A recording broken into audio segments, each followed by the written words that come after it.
చూశాడు ఆ దేవుడే, నీ కొరకు చూశాడు ఆ దేవుడే. ప్రభునందు ప్రియమైన దేవుని పిల్లలారా, మంచి సమరయుడు, ద గుడ్ సమారిటన్, మంచి సమరయుడు అనేటువంటి ఆలోచనాత్మకమైన అంశాన్ని పరిశుద్ధ గ్రంథం నుంచి మనమంతా తెలుసుకుందామండి. యేసుక్రీస్తు వారు భూమి మీద జీవించిన కాలం సుమారుగా 33.5 సంవత్సరాల జీవిత కాలం అండి. 3.5 సంవత్సరాల జీవిత కాలం ఆయన అనేక మందికి వాక్యాన్ని ప్రకటించారు. వాక్యాన్ని వినడానికి వచ్చినటువంటి అనేక మంది శాస్త్రులు, పరిసయ్యులు, సద్దూకయ్యులు, శిష్యులు, ధర్మశాస్త్ర ఉపదేశకులు, ఇంకా అనేక మంది క్రీస్తు వారి బోధలను వింటూ ఆయనను ఎన్నో ప్రశ్నలు అడిగారు. ప్రతి ప్రశ్నకు కూడా యేసుక్రీస్తు వారు చాలా చక్కగా సమాధానం చెప్పారు. కానీ ప్రభువు ప్రశ్న వేస్తే ఏ ఒక్కరు కూడా సమాధానం చెప్పలేకపోయారు. ప్రతి ప్రశ్నకు ఆయన మాత్రమే ప్రశ్న సమాధానం కూడా ఆయనే చెప్పేవారు. కానీ శాస్త్రులు, పరిసయ్యులు, సద్దూకయ్యులు, శిష్యులు, ధర్మశాస్త్ర ఉపదేశకులు ఎవరిని ప్రశ్నించినా ఈయనతో మనకెందుకులే అని ఆయన ప్రశ్నకు ఎవరు కూడా సమాధానం చెప్పలేకపోయారండి. కాబట్టి ప్రతి ప్రశ్నకు సమాధానాన్ని క్రీస్తు వారే వారందరికీ కూడా తెలియచేశారు. ఒక సందర్భంలో మరి ప్రభు దగ్గరకు ఒక వ్యక్తి వచ్చి ఏమని ప్రశ్నిస్తున్నాడో ఒక మాట చూద్దామండి. లూకా సువార్త 10వ అధ్యాయము 25వ వచనం చూద్దామండి. లూకా సువార్త 10వ అధ్యాయము 25వ వచనం. ఇదిగో, ఒకప్పుడు ధర్మశాస్త్ర ఉపదేశకుడు లేచి, బోధకుడా, నిత్య జీవమునకు వారసుడనగుటకు నేనేమి చేయవలనని ఆయనను శోధించుచు అడిగెను. యేసుక్రీస్తు వారు వాక్యాన్ని బోధించుచుండగా కూర్చున్న వారిలో ఒకప్పుడు ధర్మశాస్త్రాన్ని ఉపదేశించిన ధర్మశాస్త్రోపదేశకుడు లేచి, బోధకుడా, నిత్య జీవమునకు నేను వారసుడను అవ్వాలి అంటే ఏం చేయాలి అని ప్రభువుని అడుగుతూ ఉన్నాడండి. ధర్మశాస్త్ర ఉపదేశకుడు అంటే, ధర్మశాస్త్రం అంటే లా అండి. దానిని ఉపదేశిస్తున్నాడు కాబట్టి ధర్మశాస్త్ర ఉపదేశకుడు, లాయర్. మన భాషలో చెప్పాలి అంటే, లేకపోతే ఇంగ్లీష్లో చెప్పాలి అంటేనండి లాయర్ అని. ధర్మశాస్త్ర ఉపదేశకుడిని లాయరు అంటారు, తెలుగులో న్యాయవాది. నేను లాయర్ని, నాకు ధర్మశాస్త్రం బాగా తెలుసు, ఇతను ఏమి చెప్తాడో చూద్దామని వింటున్నాడండి. ఎందుకంటే నేను లాయర్ని కదా, ధర్మశాస్త్రం నాకు బాగా తెలుసు, నేను బాగా చదువుకున్నాను, నాకు జ్ఞానం కూడా బాగా తెలుసు. ఆయనకు తెలిసినట్లుగా వినే ప్రయత్నం చేయటానికి రాకుండా క్రీస్తు వారి మాటల్లో కొన్ని ప్రశ్నలు అడగాలి అనేటువంటి ఉద్దేశంతో వచ్చినటువంటి వ్యక్తిగా ఈ ధర్మశాస్త్ర ఉపదేశకుడు మనకు కనిపిస్తున్నాడండి. ఎందుకంటే నేను బాగా చదువుకున్నాను, నాకు జ్ఞానం తెలుసు, ఏమండి, ఎన్నో విద్యా అర్హతలు కలిగిన వాడిని అనుకుంటున్నాడండి. అయితే క్రీస్తు వారి బోధలు వినడానికి అక్కడ బాగా చదువుకున్న వారు వచ్చారు, కొన్ని విద్యా అర్హతలు కలిగిన వారు వచ్చారు, చదువు లేని వారు వచ్చారు, లోక జ్ఞానాన్ని కలిగిన వారు కూడా వచ్చారండి. అయితే యేసుక్రీస్తు వారిని టెస్ట్ చేయటానికి, ఏమంటే టెస్ట్ అంటే అది శోధన కూడా కావచ్చు, అంటే శోధించుచు అడిగాను అని రాయబడి ఉంది. అంటే యేసుక్రీస్తు వారిని ఈయన శోధిస్తూ అడుగుతూ ఉన్నాడండి. అంటే ప్రభువునే పరీక్షించాలి అనుకున్నాడంటే ఎలాంటి ఆలోచన ఈ ధర్మశాస్త్ర ఉపదేశకుడికి ఉందో మనం ఆలోచించవచ్చండి. ఇదిగో ఒకప్పుడు ధర్మశాస్త్ర ఉపదేశకుడు లేచి, బోధకుడా, నిత్య జీవమునకు వారసుడనగుటకు నేనేమి చేయవలనని ఆయనను శోధించుచు అడిగాను. నిత్య జీవమునకు వారసుడను నేను అవ్వాలి అంటే ఏం చేయాలని అడిగాడండి. అయితే ఈ ధర్మశాస్త్ర ఉపదేశకుడికి పాత నిబంధన ధర్మశాస్త్రం అనేది తెలుసండి. మరి పాత నిబంధనలో నిత్య జీవము గురించిన ప్రస్తావన ఎక్కడైనా రాయబడి ఉందా అని ఆలోచిస్తేనండి, ఒక మాట చూడండి. పాత ధర్మశాస్త్రంలో నిత్య జీవము గురించిన మాట ఎక్కడైనా రాయబడి ఉందా అని మనం ఆలోచిస్తే, దానియేలు గ్రంథము 12వ అధ్యాయము 2వ వచనాన్ని చూద్దామండి. దానియేలు గ్రంథము 12వ అధ్యాయము 2వ వచనం. మరియు సమాధులలో నిద్రించు అనేకులు మేలుకొనెదరు, కొందరు నిత్య జీవము అనుభవించుటకును, కొందరు నిందపాలగుటకును, నిత్యముగా హేయులగుటకును మేలుకొందరు. నిత్య జీవము అనే మాట పాత ధర్మశాస్త్రంలో భవిష్యత్తును ఉద్దేశించి దేవుడు ముందుగానే రాయించాడండి. ఈ ధర్మశాస్త్ర ఉపదేశకుడికి మరి యేసుక్రీస్తు వారు చాలా సామాన్యుడిగా కనిపించాడు. ఎందుకంటే ఈయన దగ్గరకు అనేక మంది వస్తున్నారు, ఈయన ఏం చెప్తున్నాడో వినాలి అనేటువంటి ఆలోచనతో వచ్చాడే తప్ప అతని నోట నుంచి వచ్చేటువంటి మంచి సంగతులను విని తన జీవితాన్ని మార్చుకోవాలి అనేటువంటి ఆలోచనతో అతను రాలేదండి. మరి ఈయనకు ధర్మశాస్త్రం ఏమి తెలుసులే అనుకున్నాడు ఆ ధర్మశాస్త్ర ఉపదేశకుడు. నిత్య జీవము అనే మాట భవిష్యత్తును చూపిస్తూ చెప్పబడిన మాట అండి. మరి అనేక మంది జన సమూహాలు మరి యేసుక్రీస్తు వారిని వెంబడిస్తుంటే ఈయనకు జ్ఞానం ఏమి తెలుసులే అనుకున్నాడు ధర్మశాస్త్ర ఉపదేశకుడు. మనం ఏ స్థాయిలో ఉన్నా, ఏ హోదాలో ఉన్నా, ఎలాంటి ఉద్యోగం చేస్తున్నా, ఎంత డబ్బు కలిగినా, ఎన్ని ఆస్తిపాస్తులున్నా ఏమండి, వాటన్నిటిని కూడా విడిచిపెట్టి వాక్యం వినేవారిగా మనం ఉండాలి. అయితే మరి యేసుక్రీస్తు వారు బోధిస్తున్నప్పుడు ధర్మశాస్త్రాన్ని బాగా తెలిసినవాడు, ఒకప్పుడు ధర్మశాస్త్రాన్ని బోధించినవాడు, ఒకవేళ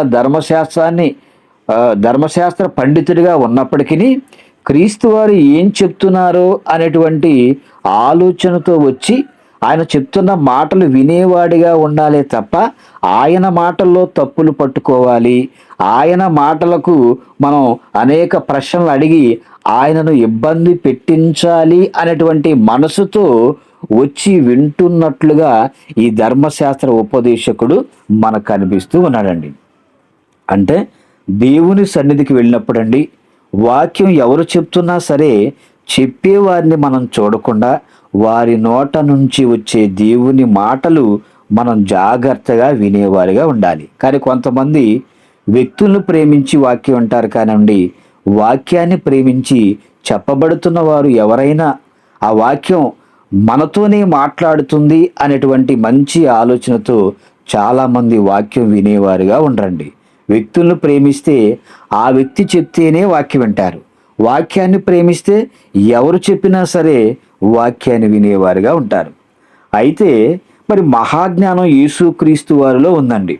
అది మనం నేర్చుకునేలా ఉండాలి. కానీ నాకంతా తెలుసులే అనుకుంటే నీకు ఏమీ తెలియదు అని బైబులు ఎప్పుడూ చెప్పిందండి. ఈ ధర్మశాస్త్ర ఉపదేశకుడు కూడా నాకు ధర్మశాస్త్రం బాగా తెలుసు, నాకు తెలియనటువంటి విషయాలు ఈయన ఏం చెప్తాడో అని మరి ఆయన దగ్గరకు వచ్చి వింటున్నవాడిగా మనకి ఆయన కనిపిస్తున్నాడండి. మరి నిత్య జీవమునకు వారసుడను కావాలంటే నేను ఏం చేయాలి అని మంచిగా అడగటం లేదండి, టెస్ట్ చేస్తూ అంటే శోధిస్తూ అడుగుతూ ఉన్నాడు ప్రభువుని. అప్పుడు ప్రభు ఏం మాట్లాడుతున్నారో చూడండి. లూకాసు వార్త 10వ అధ్యాయము 26, 27 వచనాలు చూద్దామండి. లూకాసు వార్త 10వ అధ్యాయము 26, 27 వచనాలు. అందుకు ఆయన, ధర్మశాస్త్రమందేమి రాయబడి ఉన్నది, నీవేమి చదువుచున్నావని అతని నడుగగా. ఏమండి, ప్రభువే ఎలాంటి చక్కగా సమాధానం చెప్పే ప్రయత్నం చేస్తున్నాడో చూడండి. ప్రశ్న వేసింది, ప్రశ్న అడిగింది, శోధించడానికి అడుగుతుంది ధర్మశాస్త్ర ఉపదేశకుడు. మరి యేసుక్రీస్తు వారు ఏమంటున్నారు అంటే, అందుకు ఆయన, ధర్మశాస్త్రమందేమి రాయబడి ఉన్నది, నీవేమి చదువుచున్నావని అతని నడుగగా. అంటే ప్రభువే ప్రశ్నిస్తున్నాడండి. ఏమని ప్రశ్నిస్తున్నాడు? ధర్మశాస్త్రమందు ఏమి రాయబడి ఉన్నది, నీవేమి చదువుచున్నావని అతనిని అడిగాడు. అడిగితే అతను ఏమని మాట్లాడుతున్నాడో చూడండి. అతడు, నీ దేవుడైన ప్రభువును నీ పూర్ణ హృదయముతోనూ, నీ పూర్ణ మనసుతోనూ, నీ పూర్ణ శక్తితోనూ, నీ పూర్ణ వివేకముతోనూ ప్రేమింపవలెననియు, నిన్ను వలె నీ పొరుగువాన్ని ప్రేమింపవలెననియు రాయబడి ఉన్నదని చెప్పెను. ఏమండి, ప్రభువుని ప్రశ్నించడానికి ధర్మశాస్త్ర ఉపదేశకుడు వచ్చాడు. అయితే ఇప్పుడు ప్రభువే ఆ ధర్మశాస్త్ర ఉపదేశకుడిని టెస్ట్ చేస్తున్నట్లుగా మనకు అర్థమవుతుందండి. అయితే నువ్వేం చదివావు, ధర్మశాస్త్రంలో ఏమి రాయబడి ఉందని అడిగినప్పుడు, ఇదిగో ప్రభువా, నేను ఇది చదివాను అని అతను చెప్తూ ఉన్నాడండి. మరి ఈ మాటలు ధర్మశాస్త్రంలో ఎక్కడ రాయబడి ఉన్నాయో చూద్దామండి. ద్వితీయోపదేశ కాండము 6వ అధ్యాయము 5వ వచనాన్ని చూద్దామండి. ద్వితీయోపదేశ కాండము 6వ అధ్యాయము 5వ వచనం. నీ పూర్ణ హృదయముతోనూ, నీ పూర్ణ ఆత్మతోనూ, నీ పూర్ణ శక్తితోనూ నీ దేవుడైన యెహోవాను ప్రేమింపవలెను. ఇది చదివాను బోధకుడా అని ధర్మశాస్త్ర ఉపదేశకుడు ప్రభుతో చెప్తూ ఉన్నాడండి. ఇక రెండవ మాటగా రెండవ ఆజ్ఞ ఎక్కడుందో చూద్దాం. లేవియా కాండము 19వ అధ్యాయము 18వ వచనాన్ని చూద్దామండి. లేవియా కాండము 19వ అధ్యాయము 18వ వచనం. కీడుకు ప్రతి కీడు చేయకూడదు, నీ ప్రజల మీద కోపముంచుకొనక నిన్ను వలె నీ పొరుగు వారిని ప్రేమింపవలెను, నేను యెహోవాను. ఈ రెండు ఆజ్ఞలు పాత నిబంధనలో చదివాను ప్రభు అని ఆయన చెప్తూ ఉన్నాడండి. అతడు, నీ దేవుడైన ప్రభువును నీ పూర్ణ హృదయముతోనూ, నీ పూర్ణ మనసుతోనూ, నీ పూర్ణ శక్తితోనూ, నీ పూర్ణ వివేకముతోనూ ప్రేమింపవలెననియు, నిన్ను వలె నీ పొరుగువారిని ప్రేమింపవలెననియు రాయబడి ఉన్నదని చెప్పాను. ఏమండి, ఇది చదివాను ప్రభువా, ఇది చదివాను బోధకుడని ధర్మశాస్త్ర ఉపదేశకుడు మాట్లాడుతూ ఉన్నాడు. అప్పుడు ప్రభు ఏమని సమాధానంగా మాట్లాడుతున్నాడో చూడండి. లూకాసు వార్త 10వ అధ్యాయము 28వ వచనాన్ని చూడండి. లూకాసు వార్త 10వ అధ్యాయము 28వ వచనం. అందుకు ఆయన, నీవు సరిగా ఉత్తరం ఇచ్చితివి, అలాగు చెయ్యుము, అప్పుడు జీవించదవని అతనితో చెప్పాను. అప్పుడు నీవు కరెక్ట్గా సమాధానం చెప్పావు. అయితే నీవు చదివిన ధర్మశాస్త్రంలో ఏమైతే రాయబడి ఉన్నదో ఆ రెండు ఆజ్ఞలను నీవు పాటించినట్లయితే నీకు నిత్య జీవం వస్తుంది, కాబట్టి నీవు నిత్యము జీవించదవని అతనితో ఒక్క మాటతో సమాధానం చెప్పినటువంటి వాడిగా క్రీస్తు వారు మనకు కనిపిస్తూ ఉన్నారండి. ఏమండి, ఆయన అడిగిన ప్రశ్నకు వెంటనే సమాధానాన్ని ఆయన నోటే చెప్పించాడండి. మరి ఎంత మహాజ్ఞానో చూడండి యేసుక్రీస్తు వారు. అందుకు ఆయన, నువ్వు కరెక్ట్గా ఉత్తరం ఇచ్చావు, అలాగు చేయు, అప్పుడు నీవు జీవిస్తావని చెప్పాడండి. నిత్య జీవం అనేది మనమంతా చనిపోయిన తర్వాత వచ్చేదండి. నేను నిత్య జీవం పొందాలంటే ఏం చేయాలి అని అడిగిన అతనికి వాక్యం ఏమి చెప్తుందో అది చేస్తే నీకు నిత్య జీవం వస్తుంది అని ప్రభు ఎంతో చక్కగా మరి సమాధానాన్ని తెలియచేశారండి. ఏమండి, మరి నిత్య జీవానికి వెళ్ళాలంటే అసలు మనం ఏం చేయాలి చూడండి. యెహెజ్కేలు గ్రంథము 20వ అధ్యాయము 11వ వచనం అండి. యెహెజ్కేలు గ్రంథము 20వ అధ్యాయము 11వ వచనం. వారికి నా కట్టడలను నియమించి నా విధులను వారికి తెలియజేసి తిని, ఎవడైనా వాటిని అనుసరించిన ఎడల వాటిని బట్టి బ్రతుకును. ఏమండి, భూమి మీద పుట్టిన ఎవరైనా నా కట్టడలు అంటే దేవుని మాటలు, దేవుని ఆజ్ఞలు పాటిస్తే వానికి నిత్య జీవం. మనకున్న అందం, మనకున్న ఆస్తి, మనకున్న డబ్బు, బంగారం, బంగ్లాలు, కార్లు ఇవేవి కూడండి మనల్ని నిత్య జీవానికి తీసుకొని వెళ్ళవు. మనల్ని నిత్య జీవానికి నడిపించేవి దేవుని మాటలేనండి. దేవుని మాటలే మనల్ని బ్రతికించేవి. ఆ మాటలే మనల్ని పరలోకానికి తీసుకువెళ్ళేవి. కాబట్టి ప్రభు ఏవైతే ఆజ్ఞలు, ఏవైతే కట్టడలు, ఏవైతే అతని మాటలు ఉన్నాయో ఆ మాటల ప్రకారం మనం వాటిని వింటూ, చదువుతూ, పాటిస్తూ మనకిచ్చినటువంటి జీవిత కాలంలో దేవుని కొరకు మనం నమ్మకంగా బ్రతికితేనండి మనము నిత్య జీవాన్ని పొందుకునేటువంటి అవకాశం ఉంది. మరి ప్రభువు ఆ ధర్మశాస్త్ర ఉపదేశకునికి మరి సరిగ్గా సమాధానం చెప్పినప్పుడు ఇంకా అతను ఎలాంటి వాడినని కనపరుచుకోవడానికి మాట్లాడుతున్నాడో చూడండి. లూకాసు వార్త 10వ అధ్యాయము 29వ వచనం చూద్దామండి. లూకాసు వార్త 10వ అధ్యాయము 29వ వచనం. అయితే తాను నీతిమంతుడైనట్టు కనబరుచుకొనగోరి అతడు అవును గాని నా పొరుగువాడెవడని యేసుని అడిగాను. ఏమండి, అంతమంది మధ్యలో లేచి నిలబడి ఈయనకు ధర్మశాస్త్రం ఏం తెలుసులే, అతనికి ఎలాంటి జ్ఞానము ఉండదులే అనేటువంటి ఒక సామాన్యుడిగా భావించినటువంటి ధర్మశాస్త్ర ఉపదేశకుడు క్రీస్తు వారు చెప్పినటువంటి మరి చక్కటి సమాధానానికి, అతని నోట నుండే ప్రశ్నకు సమాధానం చెప్పించినందుకు అతను అందరి మధ్యలో నీతిమంతుడిగా కనపరుచుకోవటానికండి అవును గాని ఇంతకి నా పొరుగువాడు ఎవడు అని మరలా ప్రభువును ప్రశ్నించాడండి. ప్రశ్నించినప్పుడు అంటే అందరి మధ్యలో కూడా నేను నీతిమంతుడని కనపరుచుకోవడానికి అలా ప్రయత్నం చేస్తున్నటువంటి వాడుగా మనకు ఆయన కనిపిస్తున్నాడండి. నా పొరుగువాడు ఎవడో అని అడిగితేనండి చూడండి, కొంతమంది అండి మంచివారు అనిపించుకోవడానికి ఎదుటివారిని చెడ్డవారిగా చూపిస్తూ ఉంటారు, ఎదుటివారి గురించి చెడ్డగా మాట్లాడుతూ ఉంటారండి.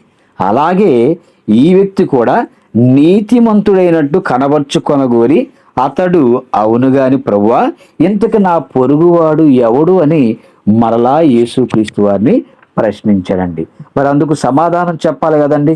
అప్పుడు ప్రభువు ఆ పొరుగువాడు ఎవరో అని అతని నోటే చెప్పించడానికి ఒక చక్కటి ఉపమానాన్ని యేసుక్రీస్తు వారు ఆ ధర్మశాస్త్ర ఉపదేశకుడికి తెలియచేస్తూ ఉన్నాడు. ఏమండి, అతని నోట నుండే మరి చక్కగా సమాధానం చెప్పించాలి.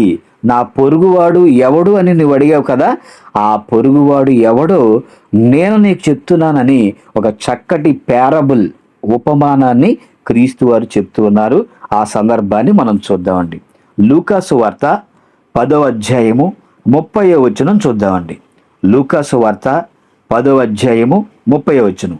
అందుకు యేసు ఇట్లనెను, ఒక మనుష్యుడు యెరూషలేము నుండి యెరికో పట్టణమునకు దిగి వెళ్ళుచు దొంగల చేతిలో చిక్కెను. వారు అతని బట్టలు దోచుకొని అతన్ని కొట్టి కొర ప్రాణముతో విడిచిపోయిరి. యేసుక్రీస్తు వారు చక్కటి ఉపమానాన్ని తెలియచేస్తూ ఉన్నాడండి. ఒక మనుష్యుడు యెరూషలేము నుండి యెరికో పట్టణమునకు దిగి వెళ్ళుచు అన్నాడు. ఏమండి, ఒక మనుషుడు యెరూషలేము నుండి అంటే యెరూషలేము పట్టణము నుండి అంటే యెరూషలేము అండి కొండపైన ఉన్నటువంటి పట్టణం.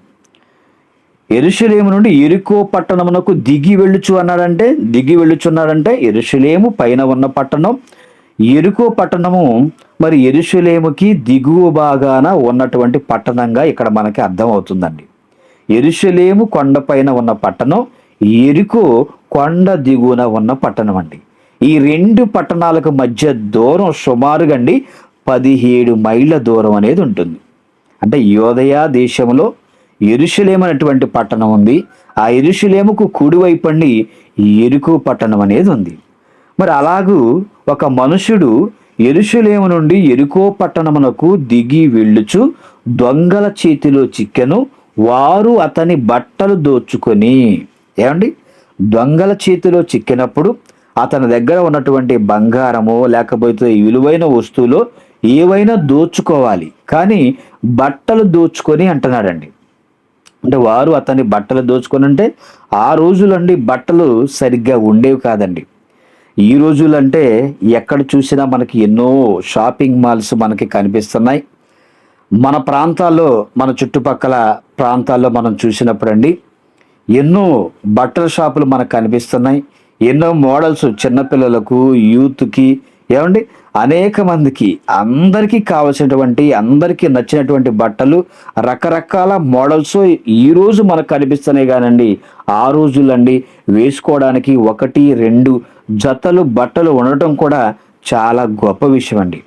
అయితే వారు అతను బట్టలు దోచుకొని, ఏమండి, ఏం చేశారండి, తర్వాత అతని కొట్టి కొర ప్రాణముతో విడిచిపోయిరి. ఏమంటే ఒకవేళ బట్టలు దోసుకొని వెళ్ళిపోతే పర్వాలేదు, ఆ బట్టలు తీసుకొని వెళ్ళిపోయిన తర్వాత మరలా అతన్ని కొట్టి కొర ప్రాణముతో, అంటే కొన ప్రాణముతో విడిచిపెట్టి వెళ్ళిపోయారండి.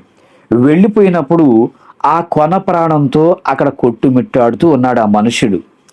ఆ మనుషుడు అక్కడ కొట్టుమిట్టాడుతూ ఉన్నప్పుడు ఆ మార్గంన కొంతమంది వ్యక్తులు ప్రయాణం చేస్తూ వెళుతున్నారు. ఎలాంటి వారు ప్రయాణం చేస్తూ వెళుతున్నారు? లూకా సువార్త 10వ అధ్యాయము 31వ వచనాన్ని చూద్దామండి. లూకా సువార్త 10వ అధ్యాయము 31వ వచనం. అప్పుడు ఒక యాజకుడు ఆ త్రోవను వెళ్ళుట తటస్థించెను. అతడు అతన్ని చూసి ప్రక్కగా పోయెను. ఏమంటే యాజకులు మతపరమైన ఆచారాలు, ఉత్సవాలు, వేడుకలు నిర్వహించేవారండి.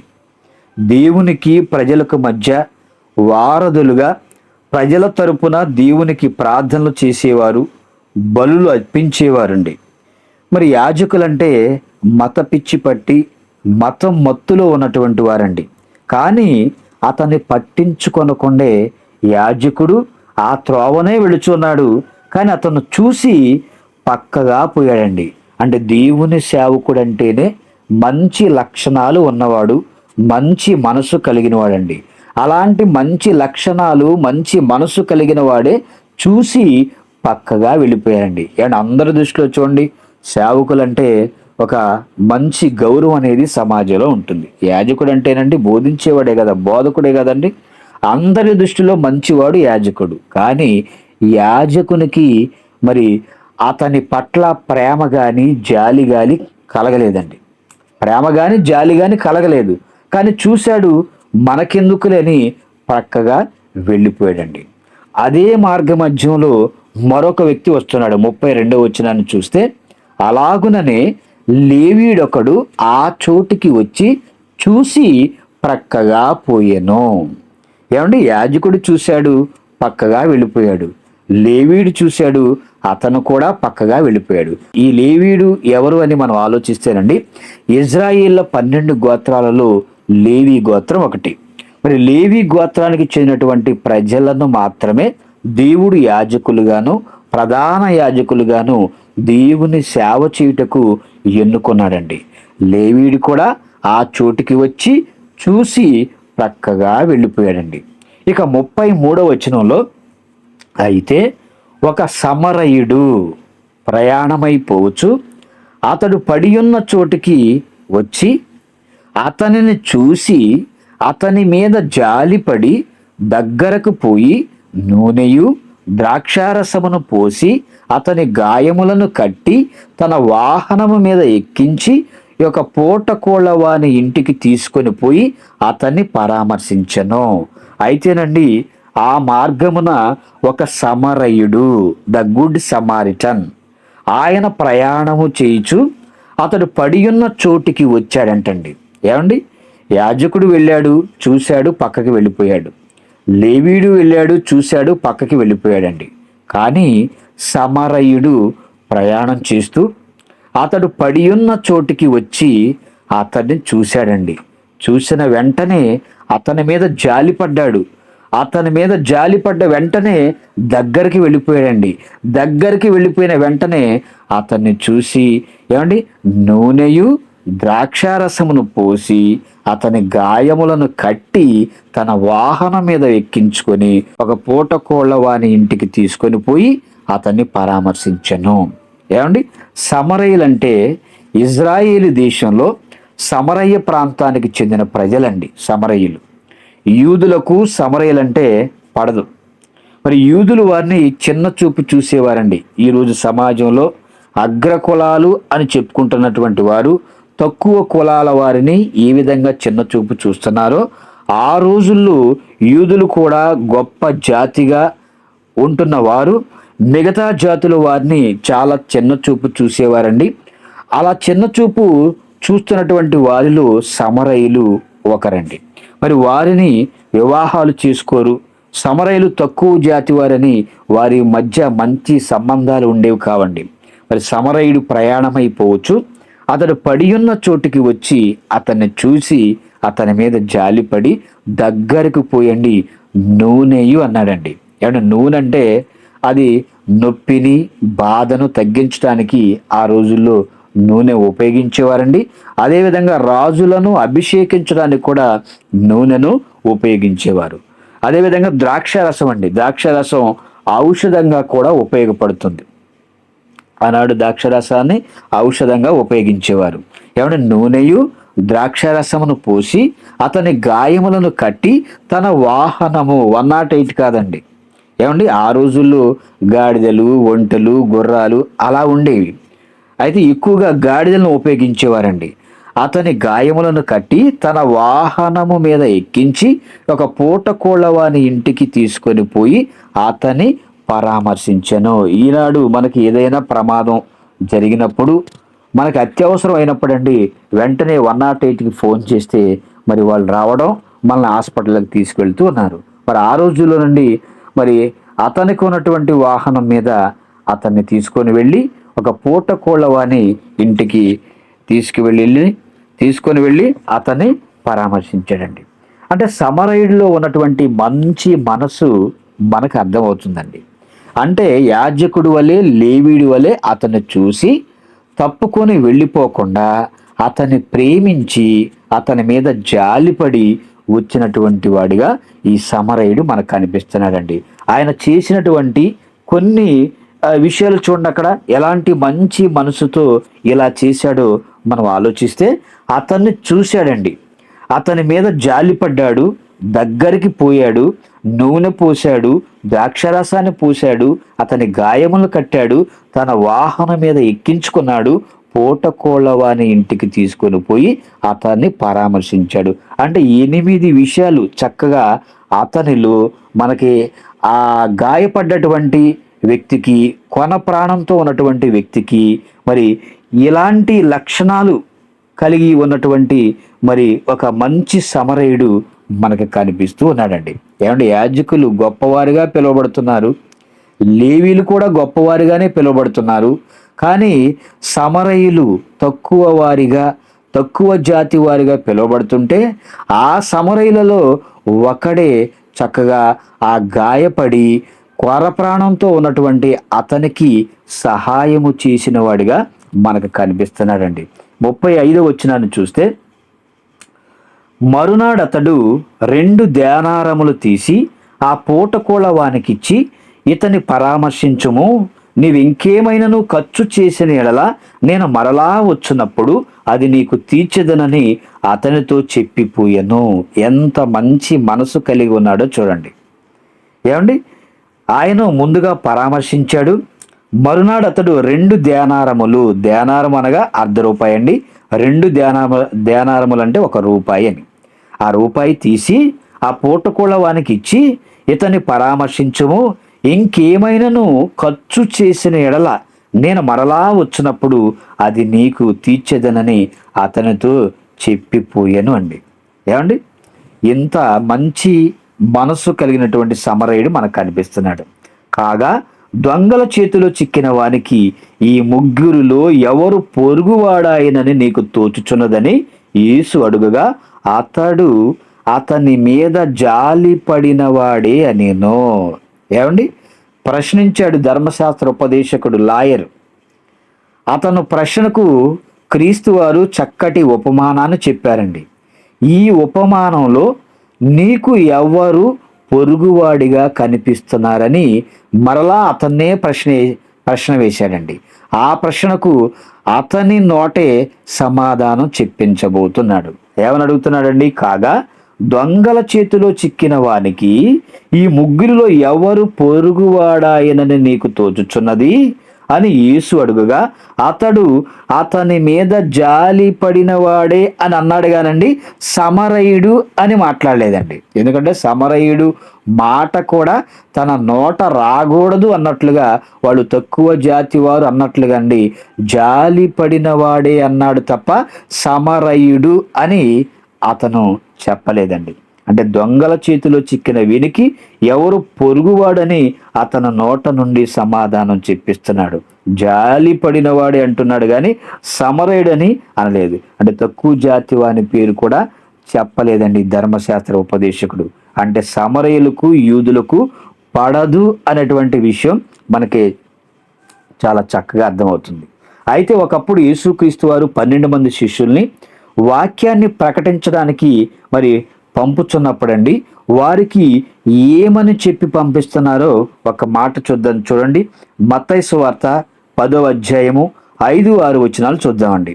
మత్తయి సువార్త 10వ అధ్యాయము 5-6 వచనాలు. యేసు ఆ 12 మందిని పంపుచు వారిని చూసి వారికి ఆజ్ఞాపించినదేమనగా, మీరు అన్యజనుల దారిలోనికి వెళ్ళకుడి, సమరయుల ఏ పట్టణములోనైనను ప్రవేశింపకుడి గాని అంటున్నాడండి. అంటే మీరు అన్యజనుల దారిలోకి వెళ్ళొద్దు, సమరయుల ఏ పట్టణములో కూడా మీరు వెళ్ళొద్దు, ఇజ్రాయేలు వంశములోని నశించిన గొర్రెల యొద్దకే వెళ్ళుడి, వెళ్ళుచు పరలోక రాజ్యము సమీపించి ఉన్నదని ప్రకటించుడి అని యేసుక్రీస్తు వారు ముందుగా ఈ మాట చెప్పారండి.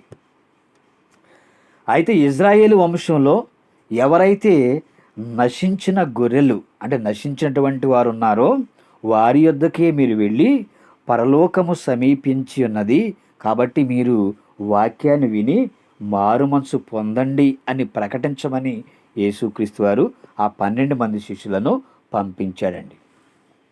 ఈ వాక్యాన్ని చదివినటువంటి వారు, మీ ప్రభువు అన్యజనుల దారిలోనికి వెళ్ళవద్దు, సమరయుల పట్టణంలోనికి ప్రవేశించవద్దు, ఇజ్రాయేలు వంశంలోని నశించిన గొర్రెల యొద్దకి వెళ్ళి సువార్తను ప్రకటించమన్నాడు అని అనేక మంది మత ఛాందసవాదులు ఈ మాటలు చూపిస్తూ, ఇజ్రాయేలు ప్రజల్లో ఎవరైతే నశించిపోయిన వారు ఉన్నారో వారికి మాత్రమే వాక్యాన్ని ప్రకటించమని మీ ప్రభువే పంపించాడు అని ఈ మాట చూపిస్తున్నారు తప్ప తర్వాత యేసుక్రీస్తు వారు చెప్పినటువంటి మాటను వీళ్ళు మరి అర్థం చేసుకోవడం లేదండి.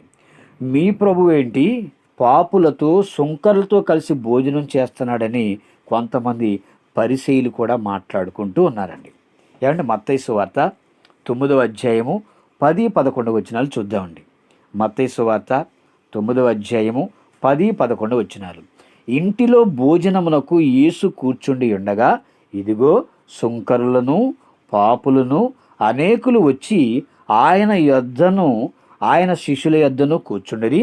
పరిసయ్యులు అది చూసి, మీ బోధకుడు సుంకరులతోనూ పాపులతోనూ కలిసి ఎందుకు భోజనము చేయుచున్నాడని ఆయన శిష్యులను అడిగిరి. ఆయన మాట విని, రోగులకే గాని ఆరోగ్యము గలవారికి వైద్యుడు అక్కర్లేదు కదా, అయితే నేను పాపులను పిలవచ్చుతిని గాని నీతిమంతులను పిలవ రాలేదు, గనుక కనికరమునే కోరుచున్నాను గాని బలిని కోరను అను వాక్యభావం ఏమిటో మీరు వెళ్ళి నేర్చుకునుడని చెప్పాను. ఏమండి, మరి యేసుక్రీస్తు వారు ఎక్కడ సువార్త ప్రకటిస్తున్నా వినడానికి అనేక మంది జనసమూహాలుగా వచ్చిన వారు ఉన్నారు, వాక్యాన్ని విన్నవారున్నారు, మారు మనసు పొందిన వారు ఉన్నారు, వాక్య ప్రకారం బ్రతికిన వారు ఉన్నారండి. అయితే ఆ జన సమూహాల్లోనే మరి శాస్త్రులు వచ్చేవాళ్ళు, పరిసయ్యులు వచ్చేవాళ్ళు, సద్దుకయ్యులు వచ్చేవాళ్ళు. వీళ్ళు కూడా అండి వాక్యాన్ని వినడానికి వచ్చేవారు కాదండి. క్రీస్తు వారి నోట ఎలాంటి మాటలొస్తున్నాయి, ఆ మాటల్లో ఏమైనా తప్పులు మాట్లాడుతున్నాడా, ఆ తప్పులు పట్టుకోవడానికి వచ్చినటువంటి వారిగా ఈ శాస్త్రులు, పరిసయ్యులను కూడా మనం చూస్తూ ఉన్నామండి. అయితే పరిసయ్యులు మీ బోధకుడేంటి సుంకరులతో ఏమంటే సుంకరులు కూడా పాపులతోనూ కలిసి ఎందుకు భోజనం చేస్తున్నాడని శిష్యుని అడిగారండి. ఆయన ఆ మాట విని రోగులకే గాని ఆరోగ్యము గలవారికి వైద్యుడు అక్కర్లేదు. అంతే కదండి. రోగంతో ఎవరైతే బాధపడుతున్నారో వారికే వైద్యుడు అవసరం. రోగం లేని వారికి వైద్యుడితో పనేమని చెప్పండి. అలాగే పాపంతో బ్రతుకుతున్న వారికి మరి ప్రభువు అవసరం. కానీ మరి పాపము లేని వారికి అంటే నీతిమంతులకి మరి వాక్యం ప్రభు అవసరం ఏమని చెప్పండి. అందుకని ఇక్కడ పరిసయ్యులు అది చూసి మీ బోధకుడు సుంకరులతోనూ పాపులతోనూ కలిసి ఎందుకు భోజనం చేయుచున్నాడని ఆయన శిష్యులను అడిగిరి. మరి ఆ మాట విని రోగులకే గాని ఆరోగ్యము గలవారికి వైద్యుడు అక్కర్లేదు కదా అన్నాడు. నేను పాపులను పిలవచ్చి తిని గాని నీతిమంతులను పిలవరాలేదు. కనుక కనికరమని నేను కోరుచున్నాను, బలిని కోరటం లేదని. ఆ వాక్య భావం ఏంటో మీరు వెళ్ళి తెలుసుకోమని ఆ పరిసయ్యులతో చెప్తూ ఉన్నాడండి. అంటే క్రీస్తు ప్రభువారు అందరిని రక్షించడానికి ఈ లోకానికి వచ్చారు. మరి యూదులు సమరయులతో సాంగత్యం చేయరండి. ఎందుకంటే యాజకులలో లేవీలో కనబడినటువంటి మరి ప్రేమ, కనికరము సమరయులలో మాత్రమే మనకు కనిపించింది. ఏమండి, మరి సమరయుడు మాత్రమే యాజకుడు చూసి వెళ్ళిపోయాడు, లేవీడు కూడా చూసి మరి తప్పుకొని వెళ్ళిపోయారండి ఆ దారిన వెళుతున్నవారు. అయితే సమరయుడు మాత్రమే మరి ఆ వ్యక్తిని ప్రేమించి అతని మీద జాలిపడి అతనికి సహాయము చేసిన వాడిగా కనిపిస్తూ ఉన్నాడు. మరి యూదులకు సమరయులకు మరి పడదు అని మీరు ఎలా చెప్పగలరు అంటేనండి, యోహాను సువార్త 4వ అధ్యాయము 9వ వచనాన్ని చూద్దామండి. యోహాను సువార్త 4వ అధ్యాయము 9వ వచనం. ఆ సమరయ స్త్రీ, యూదుడవైన నీవు సమరయ స్త్రీనైన నన్ను దాహమునకిమ్మని ఎలాగూ అడుగుచున్నావని అతనితో చెప్పెను. ఎలయనగా యూదులు సమరయులతో సాంగత్యము చెయ్యురు. ఏమండి, సమరయ స్త్రీకి అర్థమైపోయింది, మీరు యూదులుగా ప్రభువా, మేము సమరయులము, మరి మీకు మాకు సాంగత్యం అంటే స్నేహము లేదు కదా, మరి మీరు మేము స్నేహము చెయ్యము కదా అని సమరయ స్త్రీ మాట్లాడుతూ ఉందండి. అంటే యూదులలో పుట్టిన క్రీస్తును మంచి సమరయుడిగా ఇక్కడ మనకి చూపిస్తూ ఉన్నారండి. ఆ జాతిలో ఉన్నవాడు నీకంటే, ఏ జాతులండి, సమరయుల్లో ఉన్నవాడు నీకంటే నీకంటే యూదుల కంటే ఏమంటే గొప్ప ప్రేమను చూపిస్తున్నాడండి. చావు బ్రతుకుల మధ్య ఉన్న వాడిని రక్షించాడు సమరయుడు. కానీ సమాజం ఏం చేసిందండి, వాళ్ళని ఒక తక్కువ జాతి వారిగా, వారితో సాంగత్యము లేకోకుండా, వారిలో ఉన్నటువంటి స్త్రీలను లేదా పురుషులను వివాహం చేసుకొనకుండా, వారికి వీరికి పడకుండా వాళ్ళు ఉన్నప్పుడండి, మరి ఆ సమరయుల్లోని ఒక్కడు మరి చావు బ్రతుకుల మధ్య ఉన్న మరి వాడిని చూసి రక్షించాడండి. అంటే నీకు పరిచయం లేని వారు కూడా నీవారే. ఏమండి, యాజకుడు చూశాడు, లేవీడు చూశాడండి, సమరయుడు కూడా చూశాడు. అయితే ఆ సమరయుడికి ఆ కొర ప్రాణంతో ఉన్నటువంటి వ్యక్తికి ఎలాంటి పరిచయం కూడా లేదు. అంటే ఈ ఉపమానంలో ఉన్న పరమార్థం ఏంటి అని మనం ఆలోచిస్తేనండి, మనమంతా కూడా పరలోకం నుండి ఈ లోకానికి వచ్చిన వారము. మరలా తిరిగి పరలోకానికి రావాలని తండ్రి యొక్క కోరికండి. మరి ఈ లోక యాత్రలో, ఈ లోక ప్రయాణంలో, ఈ లోక నటనలో ఉన్న ప్రపంచ ప్రజలంతా కూడా దొంగ చేతికి చిక్కారనేటువంటి సంగతి తెలియక మనమంతా కూడా బ్రతుకుతూ ఉన్నామండి. ఎవరి దొంగ అని ఆలోచిస్తే ఆ దొంగ అపవాది, వాడి దురాత్మల సమూహానికి ఈ ప్రపంచ ప్రజలంతా కూడండి వాడి చేతికి చిక్కి చావు బ్రతుకుల మధ్య ఉన్నారండి. అలా చావు బ్రతుకుల మధ్య ఉంటూ నిత్య నాశనానికి, నరకానికి పోవచ్చు ఉన్నారు. అంటే ఒక మంచి సమరయుడిగా ఏ విధంగా అతనికి సహాయపడ్డాడో అలాగే ప్రపంచ ప్రజలందరినీ కూడండి మరి రక్షించడానికి ఒక మంచి సమరయుడిగా యేసుక్రీస్తు వారు పరలోకం నుంచి ఈ లోకానికి రావడం జరిగింది. మంచి సమరయుడు యేసుక్రీస్తు వారు. ఈ ప్రపంచ మానవాళిని రక్షించడానికి వచ్చిన మంచి సమరయుడే యేసుక్రీస్తు వారండి. మరి శిష్యులకు, యూదులకే కాదు, సర్వలోకానికి వెళ్ళి సర్వ సృష్టికి సువార్తను ప్రకటించమని చెప్పాడు. ఇందాక మనం చదువుకుంటేనండి, నశించిపోయినటువంటి ఇజ్రాయేలు ఉన్నటువంటి గొర్రెల యొద్దకు వెళ్ళే వాక్యాన్ని ప్రకటించండి, అన్యజనుల యొద్దకు కానీ సమరయుల పట్టణానికి వెళ్ళి వాక్యాన్ని ప్రకటించవద్దని చెప్పాడు. తర్వాత శిష్యులకు ఏం చెప్తున్నారండి? మీరు సర్వలోకానికి వెళ్ళి సర్వ సృష్టికి సువార్త ప్రకటించమన్నారంటే భూమి మీద పుట్టిన వారందరికీ, పుడుతున్న వారందరికీ కూడా సువార్త ప్రకటించమని మరలా శిష్యులకు చెప్పి పంపించారండి.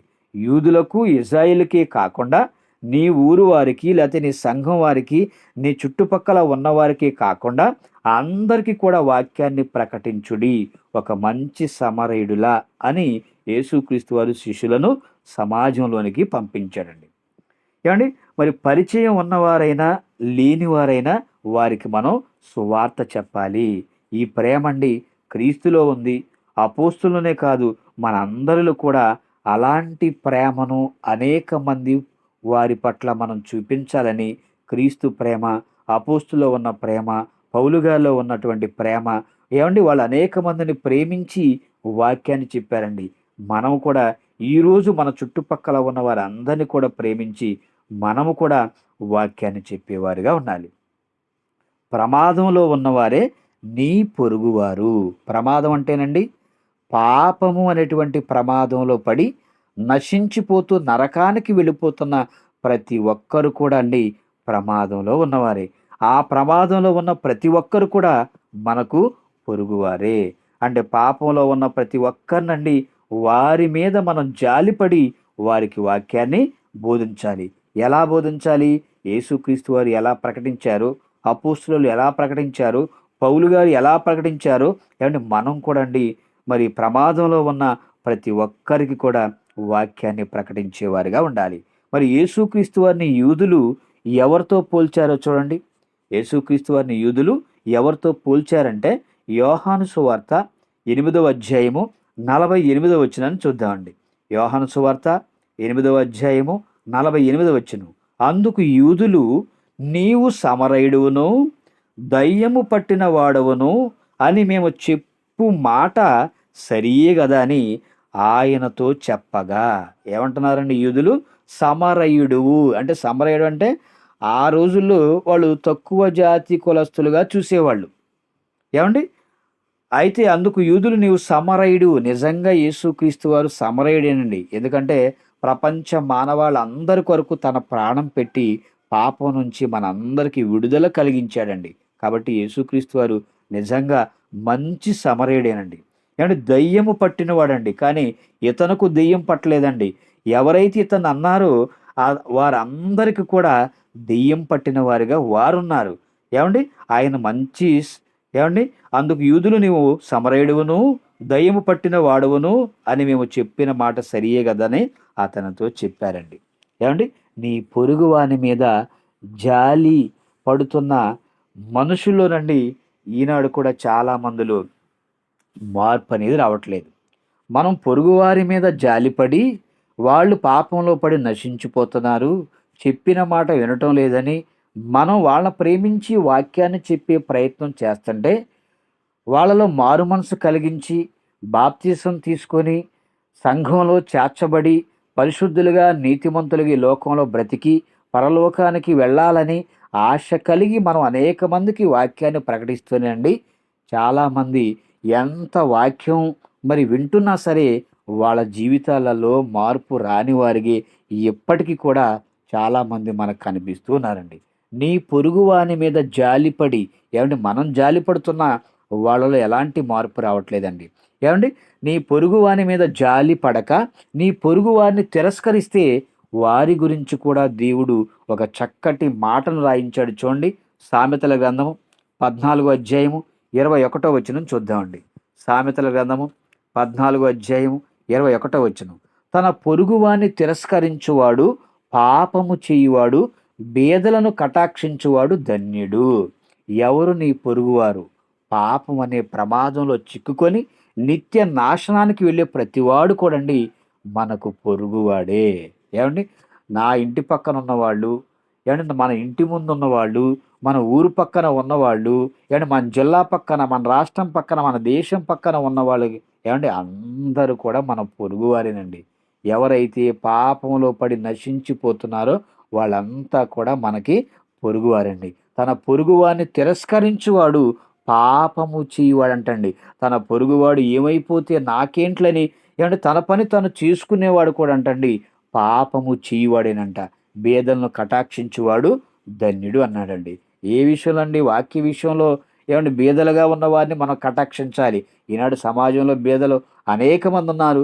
వారికి మనం తోచిన సహాయం వాళ్ళకి చేస్తూ, వాక్యం విషయంలో బీదలుగా ఉన్నవారికండి సత్యవాక్యాన్ని చెప్పి వారి ఆత్మని దేవుని వైపుకు నడిపించేలా మనం ఉండాలి. చివరగా ఒక మాట చూసి ముగించుకుందాం. చూడండి, సామెతల గ్రంథము 24వ అధ్యాయము 11వ వచనాన్ని చూద్దామండి. సామెతల గ్రంథము 24వ అధ్యాయము 11వ వచనం. చావునకై పట్టబడిన వారిని నీవు తప్పించుము, నాశనమునందు పడుటకు జోగుచున్న వారిని నీవు రక్షింపవా అని దేవుడు ప్రశ్నిస్తూ ఉన్నాడండి. చావునకై పట్టబడిన వారిని నీవు తప్పించుము, నాశనమునందు పడుటకు జోగుచున్న వారిని నీవు రక్షింపవా. ఏమండి? మన మనందరినీ కూడా రక్షించాలని మనం చూస్తున్నాం కానీ రక్షణలోకి వచ్చేవారు చాలా తక్కువ మందే కనిపిస్తున్నారండి. ఏమండి?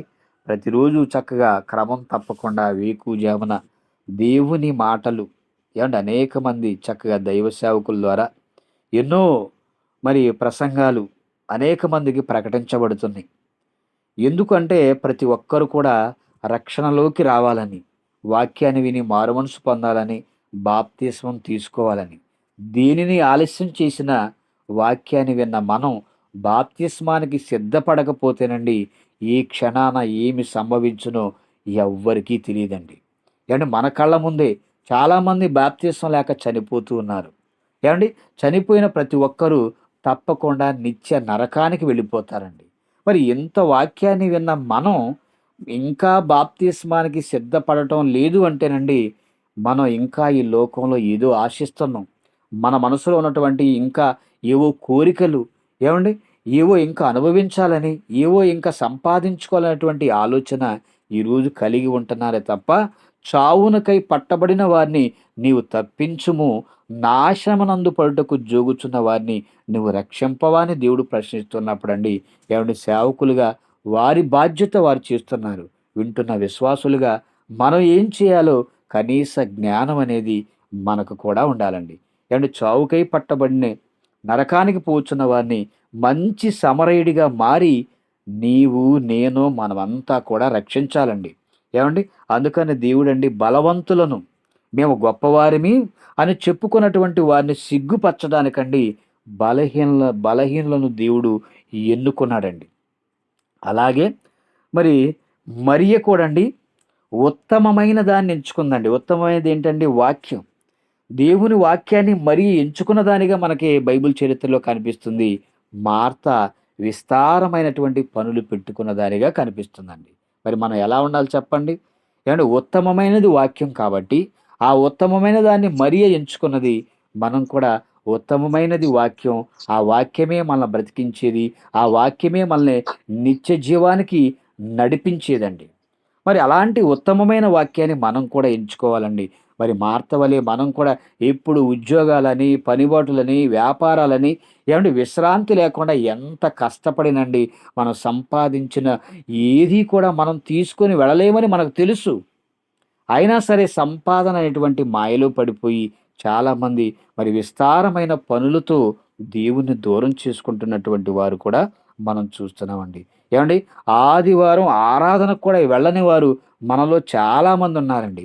ఎందుకంటే అంత బిజీ అయిపోయారు. అంటే దేవుని మాటలు వినడానికి, దేవుని సన్నిధిలోకి వెళ్ళి కూడుకోవడానికి, ఏమండి సేవకులతో, సంఘంతో మంచి సంబంధాలు కలిగి ఉండకోకుండాండి చాలామంది ఏమంటే వాక్యాన్ని విని కూడా సంఘానికి, సమాజానికి, ఏమంటే ఆత్మీయులను కూడా అనేక మంది దూరం చేసుకుంటూ ఉన్నారండి. ఎవరిలా ఉండాలి చెప్పండి మనం? మరియ ఉత్తమమైన వాక్యాన్ని ఎన్నుకుంది. మార్త వలె మనం ఉంటేనండి ఈ లోకంలో ఎప్పుడు కూడా అది లేదు, ఇది లేదు, అది కావాలి, ఇది కావాలి, ఆ పని చేయాలి, ఈ పని చేయాలనే ఆలోచనే ఉంటుందండి. కాబట్టి ప్రియమైన దేవుని పిల్లారా, యెరూషలేము నుండి యెరికో పట్టణమునకు పోవుచున్న ఒక మనుషుడు దొంగల చేతికి చిక్కినప్పుడు వారు అతని బట్టలు దోచుకొని అతన్ని కొట్టి కొన ప్రాణంతో విడిచిపోయారండి. యాజకుడు చూసి పక్కగా వెళ్ళిపోయాడు.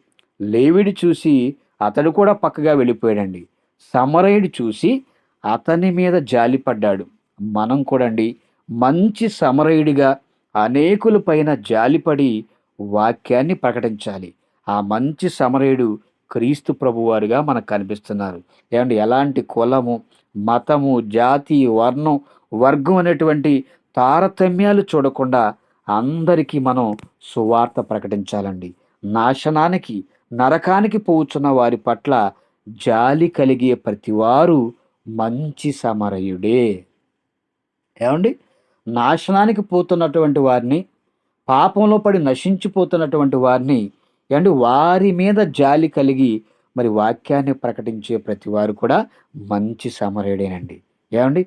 మరి నీవు, నేను, మనమంతా కూడా మంచి సమరయులా ఉన్నామో లేదో పరీక్షించుకొని, ఒకవేళ నేను నా పొరుగువాడు తప్పిపోతున్నా, నశించిపోతున్నా, వాడిని చూసి నేను సంతోషపడుతున్నాను వాక్యం చెప్పకుండా అని ఒకవేళ మనలో ఆలోచన కలిగి ఉంటేనండి, మన పొరుగువారికి కూడా చక్కగా వాక్యాన్ని ప్రకటించి మంచి సమరయుల్లా మారి మనము పరలోకానికి వెళుతూ మరికొంతమందిని కూడా మంచి సమరయుల్లా పరలోకానికి చేర్చాలని మిమ్మల్ని అందరినీ హెచ్చరిస్తూ నన్ను నేను హెచ్చరించుకుంటూ ఈ నా మాటలు ముగిస్తున్నాను. తలలు వంచండి, ప్రార్థన చేసుకుందాం.